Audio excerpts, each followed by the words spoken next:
கமருதீன் கமருதீன் நமக்குள்ள ஒரு கிளாரிட்டி இருக்கணும். நம்ம அந்த ஜெயில்ல இருந்தப்ப கொஞ்சம் ஒரே இடத்துல உட்காந்து படுத்து தூங்கிட்டு இருந்தா, கொஞ்சம் அப்படி இப்படி நமக்குள்ள சில இதெல்லாம் கொஞ்சம் டெவலப் ஆச்சு இல்லையா? அப்படி இருந்துச்சு இல்லையா? அதுலருந்து நம்ம ஒரு என்ன புரிஞ்சுக்கிறோம், கொஞ்சம் நம்ம டிஸ்டன்ஸ் மெயின்டெயின் பண்ணிக்கணும். ஒரு ஒரு பப்ளிக் ஃபோரம்ல இருக்கிறோம். எல்லாரும் பார்க்குறாங்க. ஓ! அது இப்ப தான் தெரியுது உங்களுக்கு.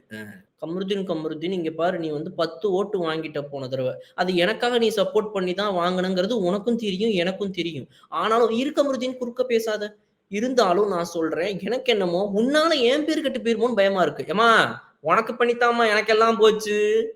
இரு கமருதீன். எனக்கு என்னமோ உன் கூட சேர்ந்து இருந்தேன்னா, இதுக்கு மேல என் பேர் கெட்டு போயிரும்னு நெனைக்கிறேன். எனக்கு என்னமோ கொஞ்சம் அதெல்லாம் நான் மனசுல வச்சு நான் வந்து பாய் கமருதீன். வாரம், வாரம் வந்து அந்தந்த வாரத்துக்கு ஏத்த மாதிரி வந்து நம்ம முகத்த மாத்திக்கணும். ஆட்களையும், கூட்டத்தையும் மாத்திக்கணும். இத நான் ஏற்கனவே திவாகர் கிட்டயும் சொல்லிட்டேன்.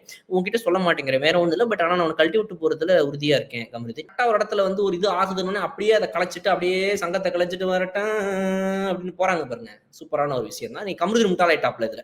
முதல் முட்டாளானது திவாகர். 2வது முட்டாளானது கமருதீன். இதுக்கு மேலயாவது இந்த வீட்டுக்குள்ள இருக்கிற ஆம்பளைங்க பொழச்சுப்பாய்ங்க, முழிச்சுப்பாய்ங்க அப்படின்னு நான் நெனைக்கிறேன். தெரியல. திவாகர் மறுபடியும் மாட்டிக்கிட்டு இருக்காரு. அது அடுத்த விஷயம்.